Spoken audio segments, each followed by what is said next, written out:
Muitos cristãos compartilham o evangelho de forma equivocada, eis o porquê. Durante anos, tentei compartilhar o evangelho da maneira como me ensinaram. Os resultados foram mínimos, especialmente entre pessoas distantes de Deus. Então, descobri algo em 2 Coríntios que mudou tudo. De repente, comecei a presenciar transformações, milagres entre incrédulos que jamais teriam respondido antes. Na semana passada, exploramos uma verdade profunda: Deus perdoa antes que os homens se arrependam. Vimos evidências bíblicas de que o seu perdão precede o nosso retorno a Ele. Também esclarecemos que perdão e salvação são distintos. O sacrifício de Jesus expiou os pecados do mundo inteiro, abrindo o caminho para a salvação de cada pessoa. Contudo, os indivíduos ainda precisam vir e depositar sua fé nele para serem salvos. Hoje, daremos continuidade a esta discussão essencial, examinando como essa compreensão fortalece nosso ministério aos não-cristãos. A mensagem do Antigo Testamento muitas vezes implicava: arrependam-se para que Deus os perdoe. Passagens como Jonas 3:9 e Joel 2:14 incluíam a frase "quem sabe?". Essa não era exatamente uma mensagem de certeza absoluta. No Novo Testamento, a mensagem se transforma. Ela proclama: arrependam-se, porque Deus os perdoou e oferece reconciliação. Considerem as palavras impactantes de Paulo em 2 Coríntios 5. Ele escreve: tudo isso provém de Deus, que nos reconciliou consigo mesmo por meio de Cristo e nos deu o ministério da reconciliação. Paulo continua: isto é, em Cristo, Deus estava reconciliando consigo o mundo, não levando em conta os pecados dos homens. Ele então nos confia essa mensagem de reconciliação. Somos embaixadores de Cristo, por meio de quem Deus faz o seu apelo. Em nome de Cristo, suplicamos: reconciliem-se com Deus. Aquele que não conheceu pecado, Deus o fez pecado por nós, para que nele nos tornássemos justiça de Deus. A mensagem central é clara: Deus não está levando em conta os pecados do mundo. Nossa mensagem para o mundo deve refletir isso: Deus não está levando em conta seus pecados. Ele já o perdoou, então reconcilie-se com ele por meio de Jesus. Você se lembra da mensagem dos arautos angelicais do nascimento de Jesus? Lucas 2:14 declara: glória a Deus nas alturas, e paz na terra entre os homens de boa vontade. Na adolescência, fui muito influenciado por pregadores que se concentravam em passagens do Antigo Testamento sobre julgamentos. Eles frequentemente aplicavam essas passagens às nações, profetizando desastres como retribuição pelo pecado. Essa mentalidade dificulta ter fé em milagres na vida dos pecadores. Se você acredita que todo desastre é a ira de Deus, fica difícil orar pela cura das mesmas pessoas que você pensa que Ele está julgando. Isso cria uma ambivalência em nossa abordagem.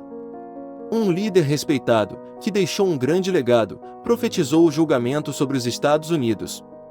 Ele afirmou que certamente aconteceria antes de sua morte, algo que a oração não poderia impedir. Ele faleceu há anos, e sua previsão não se concretizou. Embora tenha me ensinado verdades valiosas, sua visão sobre a atitude de Deus para com os pecadores era prejudicial. Há um longo histórico de previsões falhas por parte daqueles que compartilham essa mentalidade. Como observou Chris Vallotton, não é difícil profetizar um terremoto na Califórnia. Deus anseia que os pecadores o conheçam. Ele ama curá-los e abençoá-los. Os pecadores são, de fato, inimigos de Deus, contudo Deus ama os seus inimigos. Colossenses 1:21 nos lembra: antes vocês estavam separados de Deus e eram inimigos dele em suas mentes por causa das suas más práticas.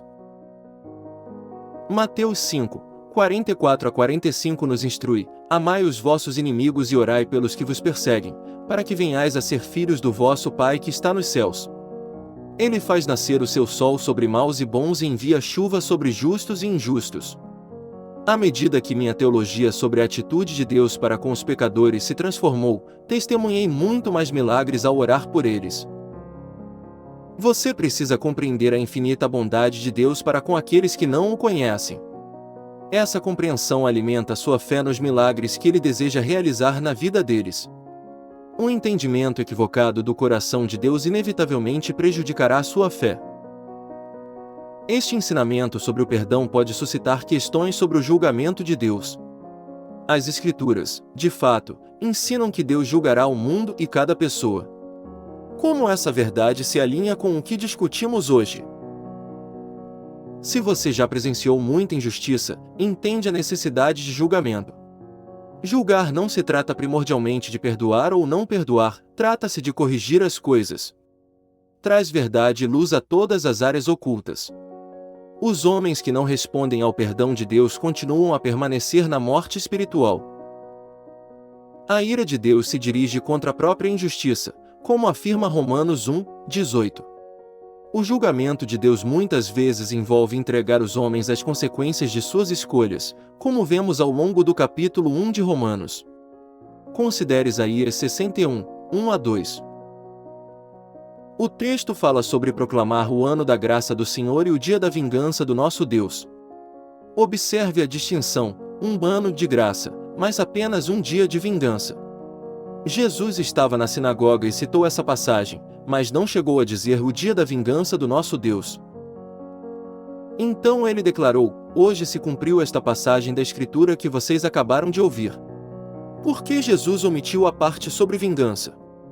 Porque ainda não era o dia da vingança de Deus. Você realmente acredita que estamos vivendo no ano da graça de Deus e que Ele não está levando em conta os pecados dos homens? Adoraria ler seus comentários. Inscreva-se para receber testemunhos sobrenaturais e conteúdo bíblico que desafia o status quo religioso e ajuda você a viver na glória de Deus todos os dias.